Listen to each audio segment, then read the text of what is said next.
Hello, നമുക്കിന്ന് degree level common prelims exam phase 2 ഒന്ന് discuss ചെയ്യാമേ. അപ്പോൾ നമ്മുടെ ചാനൽ ആദ്യമായിട്ട് കാണുവാണെങ്കിൽ സപ്പോർട്ട് ചെയ്യാൻ മറക്കരുത് കേട്ടോ. ഓക്കെ, നമുക്ക് ക്വസ്റ്റ്യൻ പേപ്പറിലേക്ക് പോകാം. ഫസ്റ്റ് വൺ ഒരു സ്റ്റേറ്റ്മെൻറ്റ് ക്വസ്റ്റ്യൻ ആണ്. താഴെ കൊടുത്തിരിക്കുന്ന പ്രസ്താവനകളിൽ ശരിയേത്? സ്റ്റേറ്റ്മെൻറ്റ്സ് ഒന്ന് വായിക്കാം. ഒന്നാമത്തെ സ്റ്റേറ്റ്മെൻറ്റ്, നാണു ആശാനെ അയ്യർ സ്വാമിക്ക് പരിചയപ്പെടുത്തിയത് ചട്ടമ്പി സ്വാമിയാണ്. രണ്ടാമത്തത്, വേദാധികാര നിരൂപണം എന്ന പുസ്തകം എഴുതിയത് ചട്ടമ്പി സ്വാമികളാണ്. മൂന്നാമത്തെ സ്റ്റേറ്റ്മെൻറ്റ്, പണ്ഡിറ്റ് കറുപ്പൻ്റെ നേതൃത്വത്തിലാണ് കൊച്ചിൻ പുലയ മഹാസഭ സ്ഥാപിച്ചത്. നാലാമത്തെ സ്റ്റേറ്റ്മെൻറ്റ്, വക്കം മൗലവിയാണ് ഇസ്ലാം ധർമ്മ പരിപാലന സംഘം സ്ഥാപിച്ചത്. ഉത്തരം ഓപ്ഷൻ ഡി ആണ്, മുകളിലുള്ളവയെല്ലാം. ഈ പറഞ്ഞ 4 സ്റ്റേറ്റ്മെൻറ്റ്സും ശരിയാണ്. അടുത്ത ക്വസ്റ്റ്യൻ ചേരുംപടി ചേർക്കുകയാണ്. ഇതിൽ കറക്റ്റായിട്ടുള്ള കോമ്പിനേഷൻ ഓപ്ഷൻ ബി ആണ്. അതായത് ഒന്നാമത്തത് മരുതം സി ആണ്, തണ്ണീർത്തട കൃഷി വരുന്നു. അതുപോലെ രണ്ടാമത്തത് പാലായി കൊള്ളയടിക്കുന്നു. മുല്ലായി മൃഗസംരക്ഷണം. നെയ്റ്റൽ ബി ഉപ്പ് നിർമ്മാണം. ഓക്കെ, മൂന്നാമത്തെ ക്വസ്റ്റ്യൻ, ഇംഗ്ലീഷുകാരില്ലാതെ ഇംഗ്ലീഷ് ഭരണം എന്നാണ് രാഷ്ട്രീയ സ്വരാജ് അർത്ഥമാക്കുന്നത്. ആരാണിത് വാദിച്ചത്? ഇംഗ്ലീഷുകാരില്ലാതെ ഇംഗ്ലീഷ് ഭരണം, ഇത് ആര് പറഞ്ഞതാണെന്നാണ് ക്വസ്റ്റ്യൻ. ഉത്തരം ഗാന്ധിയാണ്. അടുത്ത ചോദ്യം, 1604 സാമൂതിരിയുമായി വ്യാപാര കരാറിൽ ഏർപ്പെട്ട ഡച്ച് ക്യാപ്റ്റൻ ആരായിരുന്നു? 1604 ഉത്തരം ഓപ്ഷൻ എ ആണ്, വാണ്ടർ ഗോഹൻ. 1604 സാമൂതിരിയുമായി വ്യാപാര കരാറിൽ ഏർപ്പെട്ട ഡച്ച് ക്യാപ്റ്റൻ വാണ്ടർ ഗോഹൻ ആയിരുന്നു. ഓക്കെ, അടുത്ത ചോദ്യം, താഴെ പറയുന്നവയിൽ ഏതൊക്കെ സംഘടനകളെയാണ് അടിയന്തരാവസ്ഥ കാലത്ത് നിരോധിച്ചിരിക്കുന്നത്? ഞാൻ ജസ്റ്റ് സംഘടനകളുടെ പേരൊന്ന് പറയാം. Jamaat Islami, RSS, Anand Marg, Maoist, CP. ഈ 4 സംഘടനകളും അടിയന്തരാവസ്ഥ കാലത്ത് നിരോധിച്ചിരുന്നു കേട്ടോ. അതായത് ജമാഅത്ത് ഇസ്ലാമി, RSS, ആനന്ദ് മാർഗ്, മാവോയിസ്റ്റ്. അപ്പോൾ ഓപ്ഷൻ ഡി ആണ് ഉത്തരം, മുകളിലുള്ളവയെല്ലാം. അടുത്ത ചോദ്യം, ലാഹോർ ഗൂഢാലോചന കേസിൽ 1931 മാർച്ച് 23 താഴെ പറയുന്നവയിൽ ആരാണ് തൂക്കിലേറ്റപ്പെട്ടത്? ലാഹോർ ഗൂഢാലോചനയാണ്. ഉത്തരം ഓപ്ഷൻ ബി ആണ്, രാജ്ഗുരു. അടുത്ത ചോദ്യം, ഇന്ത്യ ഗാന്ധിക്ക് ശേഷം എന്ന പുസ്തകം എഴുതിയത് ആരാണ്? ഇന്ത്യ ഗാന്ധിക്ക് ശേഷം. ഉത്തരം ഓപ്ഷൻ ബി ആണ്, രാമചന്ദ്ര ഗുഹ. അടുത്ത ചോദ്യം, താഴെ കൊടുത്തിരിക്കുന്ന പ്രസ്താവനകളിൽ ശരിയല്ലാത്തതേത്? അതായത് 4 സ്റ്റേറ്റ്മെൻറ്റ്സ് തന്നിട്ടുണ്ട്, തെറ്റായതാണ് നമ്മൾ കണ്ടുപിടിക്കേണ്ടത്. സ്റ്റേറ്റ്മെൻറ്റ്സ് ഒന്ന് വായിക്കാം. ഒന്നാമത്തെ സ്റ്റേറ്റ്മെൻറ്റ്, ഫ്രഞ്ച് വിപ്ലവവുമായി ബന്ധപ്പെട്ടതായിരുന്നു റെയിൻ ഓഫ് ടെറർ. രണ്ടാമത്തെ സ്റ്റേറ്റ്മെൻറ്റ്, ബ്ലഡി സൺഡേ അമേരിക്കൻ വിപ്ലവവുമായി ബന്ധപ്പെട്ടിരിക്കുന്നു. മൂന്നാമത്തെ സ്റ്റേറ്റ്മെൻറ്റ്, 1688 ഇംഗ്ലണ്ടിൽ മഹത്തായ വിപ്ലവം നടന്നു. നാലാമത്തെ സ്റ്റേറ്റ്മെൻറ്റ്, 1949 ചൈനയിൽ ദേശീയ വിപ്ലവം പൊട്ടിപ്പുറപ്പെട്ടു. ഉത്തരം ഓപ്ഷൻ ബി ആണ്, അതായത് രണ്ടാമത്തെയും 4ാമത്തെ സ്റ്റേറ്റ്മെൻറ്റ് തെറ്റാണ്. ബ്ലഡി സൺഡേ അമേരിക്കൻ വിപ്ലവവുമായി ബന്ധപ്പെട്ടിരിക്കുന്നത് തെറ്റാണ്. അതുപോലെ 4ാമത്തെ സ്റ്റേറ്റ്മെൻറ്റ്, 1949 ചൈനയിൽ ദേശീയ വിപ്ലവം പൊട്ടിപ്പുറപ്പെട്ടു, അതും തെറ്റാണ്. അടുത്ത ചോദ്യം നോക്കാം. ആരാണ് ഛത്തീസ്ഗഡ് മുഖ്യമന്ത്രി? ഛത്തീസ്ഗഡ് മുഖ്യമന്ത്രി വിഷ്ണു ഡിയോസായി ആണ്. Option C, Vishnu Deo Sai. അടുത്ത ചോദ്യം, സമീപകാല ഇസ്രായേൽ ഹമാസ് സംഘർഷത്തിൽ ഉടനടി വെടിനിർത്തൽ ആവശ്യപ്പെടുന്ന UN ജനറൽ അസംബ്ലിയിലെ പ്രമേയത്തിന് അനുകൂലമായി വോട്ട് ചെയ്ത താഴെ കൊടുത്തിട്ടുള്ള രാജ്യങ്ങളിൽ ഏതാണ് അഥവാ ഏതൊക്കെയാണ്? ഓക്കെ, സമീപകാല ഇസ്രായേൽ ഹമാസ് സംഘർഷത്തിൽ ഉടനടി വെടിനിർത്തൽ ആവശ്യപ്പെടുന്ന UN ജനറൽ അസംബ്ലിയിലെ പ്രമേയത്തിന് അനുകൂലമായി വോട്ട് ചെയ്ത താഴെ കൊടുത്തിട്ടുള്ള രാജ്യങ്ങൾ ഏതാണെന്നാണ് ക്വസ്റ്റ്യൻ. ഉത്തരം ഓപ്ഷൻ സി ആണ്, only 2. അതായത് ഇന്ത്യ മാത്രമാണ് അനുകൂലമായി വോട്ട് ചെയ്തിട്ടുള്ളത് കേട്ടോ, ഓപ്ഷൻ സി. അടുത്ത ചോദ്യം, ഇന്ത്യയിൽ ഏറ്റവും കൂടുതൽ വനങ്ങളുള്ള പ്രദേശം താഴെ പറയുന്നവയിൽ ഏതാണ്? ഉത്തരം ഓപ്ഷൻ ഡി ആണ്, പെനിൻസുലാർ പീഠഭൂമിയും കുന്നുകളും. അടുത്ത ചോദ്യം, താഴെ പറയുന്ന പ്രസ്താവനകൾ ശ്രദ്ധാപൂർവം വായിക്കുക. നമുക്ക് സ്റ്റേറ്റ്മെൻറ്റ്സ് ഒന്ന് നോക്കാം. ഒന്നാമത്തെ സ്റ്റേറ്റ്മെൻറ്റ്, അവശിഷ്ട പാറകൾ മടക്കിക്കളയുന്നത് മൂലമാണ് മടക്കുമലകൾ രൂപപ്പെടുന്നത്. അവശിഷ്ട പാറകൾ മടക്കിക്കളയുന്നത് മൂലമാണ് മടക്കുമലകൾ രൂപപ്പെടുന്നത്. രണ്ടാമത്തെ സ്റ്റേറ്റ്മെൻറ്റ്, യുറലുകളും അപ്പലാച്ചിയൻസും പഴയ മടക്ക് പർവ്വതങ്ങളുടെ ഉദാഹരണങ്ങളാണ്. യുറലുകളും അപ്പലാച്ചിയൻസും പഴയ മടക്ക് പർവ്വതങ്ങളുടെ ഉദാഹരണങ്ങളാണ്. അടുത്ത സ്റ്റേറ്റ്മെൻറ്റ്, ആൻഡീസും ഹിമാലയവും ഇളം മടക്ക് മലകളുടെ ഉദാഹരണങ്ങളാണ്. ആൻഡീസും ഹിമാലയവും ഇളം മടക്ക് മലകളുടെ ഉദാഹരണങ്ങളാണ്. ഇവയിൽ ഏതാണ് ശരി എന്നാണ് ക്വസ്റ്റ്യൻ. 3 സ്റ്റേറ്റ്മെൻറ്റ്സിൽ ഏതാണ് ശരി? ഉത്തരം ഈ പറഞ്ഞ 3 സ്റ്റേറ്റ്മെൻറ്റ്സും ശരിയാണ്, അതായത് ഓപ്ഷൻ എ.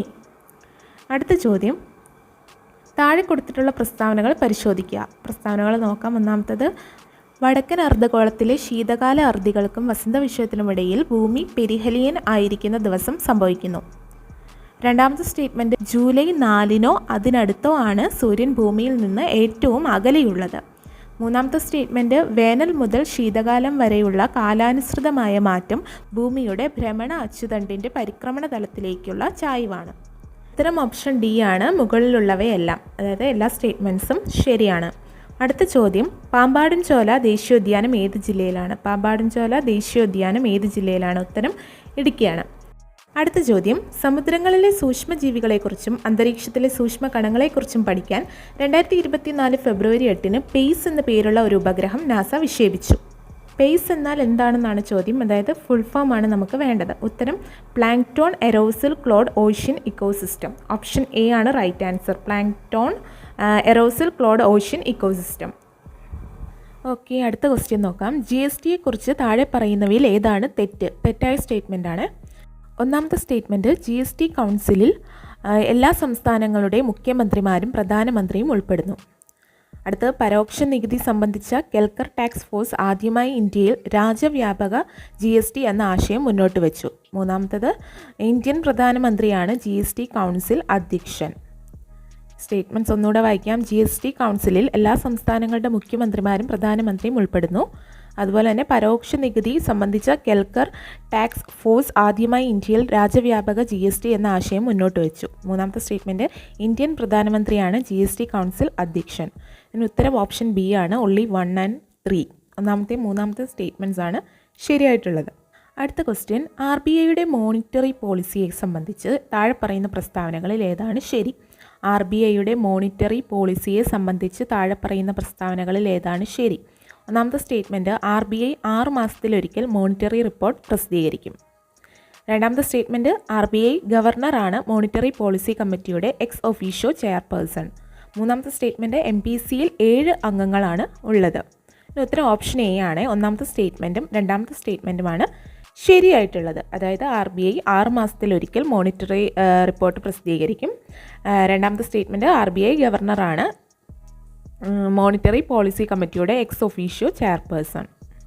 അടുത്ത ചോദ്യം, ഓട്ടോമാറ്റിക് ഫിസിക്കൽ സ്റ്റെബിലൈസേഴ്സ് എന്നാൽ? ഓട്ടോമാറ്റിക് ഫിസിക്കൽ സ്റ്റെബിലൈസേഴ്സ് എന്നാൽ? ഉത്തരം ഞാൻ പറയാം. ഓപ്ഷൻ എ ആണ്. വരുമാനത്തിൻ്റെ നിലയ്ക്ക് വ്യത്യാസം വരുമ്പോൾ നികുതിക്കും ഗവൺമെൻറ് ട്രാൻസ്ഫർ പേയ്മെൻറ്റ്സിനും ഉണ്ടാകുന്ന മാറ്റം. ഓട്ടോമാറ്റിക് ഫിസിക്കൽ സ്റ്റെബിലൈസേഴ്സ് എന്നാൽ വരുമാനത്തിൻ്റെ നിലയ്ക്ക് വ്യത്യാസം വരുമ്പോൾ നികുതിക്കും ഗവൺമെൻറ് ട്രാൻസ്ഫർ പേയ്മെൻറ്റ്സിനും ഉണ്ടാകുന്ന മാറ്റം. ഓക്കെ, അടുത്ത ക്വസ്റ്റ്യൻ നോക്കാം. System of national income accounting പ്രകാരം താഴെ തന്നിരിക്കുന്ന പ്രസ്താവനകളിൽ ഏതൊക്കെ ശരി? അതായത് system of national income accounting പ്രകാരം കുറച്ച് സ്റ്റേറ്റ്മെൻറ്റ്സ് തന്നിട്ടുണ്ട്. ഇതിൽ ഒരു സ്റ്റേറ്റ്മെൻറ്റ് ചിലപ്പോൾ ശരിയാകാം, അല്ലെങ്കിൽ ഒന്നിലധികം സ്റ്റേറ്റ്മെൻറ്റ്സ് ശരിയാകാം. ഇതിൻ്റെ ഉത്തരം വരുന്നത് ഓപ്ഷൻ ഡി ആണ്. അതായത് ഇവിടെ തന്നിരിക്കുന്ന 3 സ്റ്റേറ്റ്മെൻറ്റ്സും ശരിയാണ്. അപ്പോൾ സ്റ്റേറ്റ്മെൻറ്റ്സ് ഞാൻ ഒന്ന് വായിക്കാം.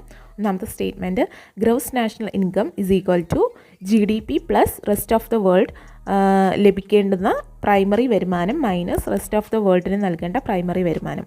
ഒന്നാമത്തെ സ്റ്റേറ്റ്മെൻറ്റ് ഒന്നുകൂടെ വായിക്കാം. Gross national income is equal to GDP plus rest of the world ലഭിക്കേണ്ടുന്ന പ്രൈമറി വരുമാനം മൈനസ് റെസ്റ്റ് ഓഫ് ദ വേൾഡിന് നൽകേണ്ട പ്രൈമറി വരുമാനം.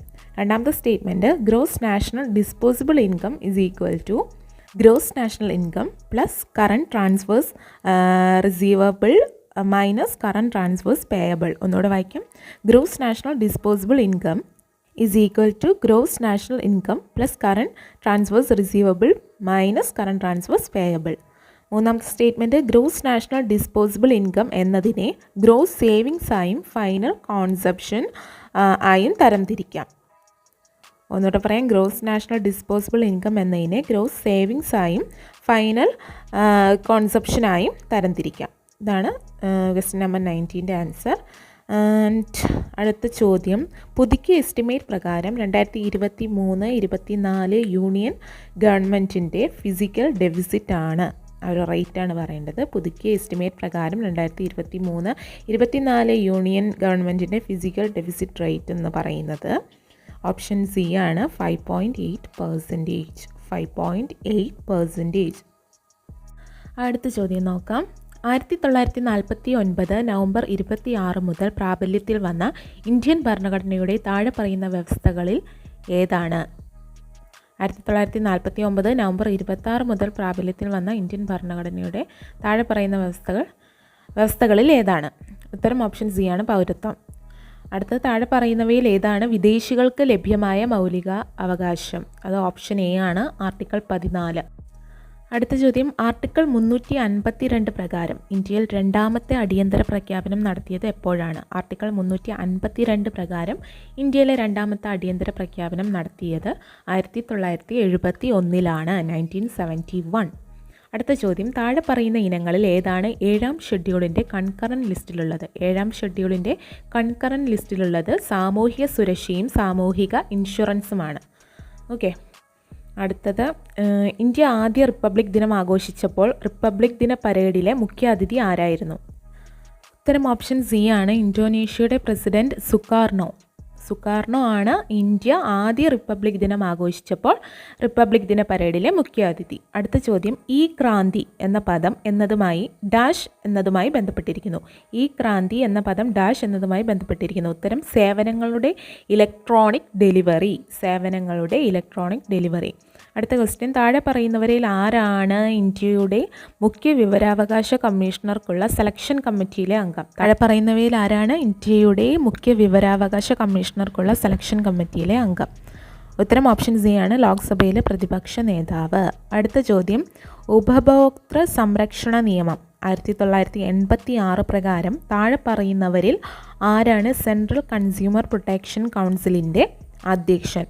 ഉപഭോക്തൃ സംരക്ഷണ നിയമം 1986 പ്രകാരം താഴെ പറയുന്നവരിൽ ആരാണ് സെൻട്രൽ കൺസ്യൂമർ പ്രൊട്ടക്ഷൻ കൗൺസിലിൻ്റെ അധ്യക്ഷൻ? ഉത്തരം ഓപ്ഷൻ സി ആണ്, കേന്ദ്ര സർക്കാരിൽ ഉപഭോക്തൃ കാര്യങ്ങളുടെ ചുമതലയുള്ള മന്ത്രി. അടുത്ത ചോദ്യം, സംസ്ഥാന സെൻട്രൽ പബ്ലിക് സർവീസ് കമ്മീഷനെ സംബന്ധിച്ച് താഴെ പറയുന്ന പ്രസ്താവനകളിൽ ഏതൊക്കെയാണ് ശരിയല്ലാത്തത്? അതായത് തെറ്റായിട്ടുള്ള സ്റ്റേറ്റ്മെൻറ്റാണ് നമ്മൾ മാർക്ക് ചെയ്യേണ്ടത്. സംസ്ഥാന സെൻട്രൽ പബ്ലിക് സർവീസ് കമ്മീഷനെ സംബന്ധിച്ച് താഴെ പറയുന്ന പ്രസ്താവനകളിൽ തെറ്റായ സ്റ്റേറ്റ്മെൻറ്റ്സ് ഏതൊക്കെയാണെന്ന്. ഇതിൽ സ്റ്റേറ്റ്മെൻറ്റ്സ് ഒന്ന് വായിക്കാം. ഓപ്ഷൻ എ, പബ്ലിക് സർവീസ് കമ്മീഷനുകൾ ഉപദേശക സ്ഥാപനങ്ങളാണ്. ഓപ്ഷൻ ബി, പബ്ലിക് സർവീസ് കമ്മീഷനിലെ അംഗങ്ങളെ ഇന്ത്യൻ പ്രസിഡന്റിന് മാത്രമേ നീക്കം ചെയ്യാൻ കഴിയൂ. ഓപ്ഷൻ സി, കമ്മീഷൻ അംഗത്തിൻ്റെ സേവന കാലാവധി നിശ്ചയിച്ചിട്ടുള്ളതാണ്. ഓപ്ഷൻ ഡി, സംസ്ഥാന പബ്ലിക് സർവീസ് കമ്മീഷനിലെ അംഗങ്ങളെ സംസ്ഥാന നിയമസഭയ്ക്ക് നീക്കം ചെയ്യാം. ഇതിൽ തെറ്റായ സ്റ്റേറ്റ്മെൻറ്റ് ലാസ്റ്റ് സ്റ്റേറ്റ്മെൻറ്റാണ്, ഓപ്ഷൻ ഡി. അടുത്ത ചോദ്യം, എപ്പോഴാണ് ഇന്ത്യയിൽ അവസാനമായി സെൻസസ് നടന്നത്? Option B, 2011 2011. അടുത്ത ചോദ്യം, ഇന്ത്യയുടെ രത്നം എന്ന പ്രധാനമന്ത്രി ജവഹർലാൽ നെഹ്റു വിശേഷിപ്പിച്ച ഇന്ത്യൻ സംസ്ഥാനം? ഇന്ത്യയുടെ രത്നം എന്നറിയപ്പെടുന്നത് മണിപ്പൂരാണ് കേട്ടോ. ഇന്ത്യയുടെ രത്നം എന്ന പ്രധാനമന്ത്രി ജവഹർലാൽ നെഹ്റു വിശേഷിപ്പിച്ച ഇന്ത്യൻ സംസ്ഥാനം മണിപ്പൂരാണ്. അടുത്ത ചോദ്യം, ജയ് ജവാൻ ജയ് കിസാൻ ആരുടെ മുദ്രാവാക്യമായിരുന്നു? ഉത്തരം എല്ലാവർക്കും അറിയായിരിക്കും, ലാൽ ബഹദൂർ ശാസ്ത്രി. ജയ് ജവാൻ ജയ് കിസാൻ, ലാൽ ബഹദൂർ ശാസ്ത്രി. NV കൃഷ്ണവാര്യരുടെ അഭിപ്രായത്തിൽ അസീറയിലെ നിനവേയുടെ ഇന്ത്യൻ സാഹിത്യനാമം എന്താണ്? ഒന്നുകൂടെ വായിക്കാം. NV കൃഷ്ണവാര്യരുടെ അഭിപ്രായത്തിൽ അസീറിയയിലെ നിനവേയുടെ ഇന്ത്യൻ സാഹിത്യനാമം എന്താണ്? ഉത്തരം ശോണിതപുരം. ഓപ്ഷൻ ബി ആണ്, ശോണിതപുരം. അടുത്ത ചോദ്യം, 1995 ജ്ഞാനപീഠ പുരസ്കാരം നേടിയത്? 95 ഉത്തരം MT വാസുദേവൻ നായർ.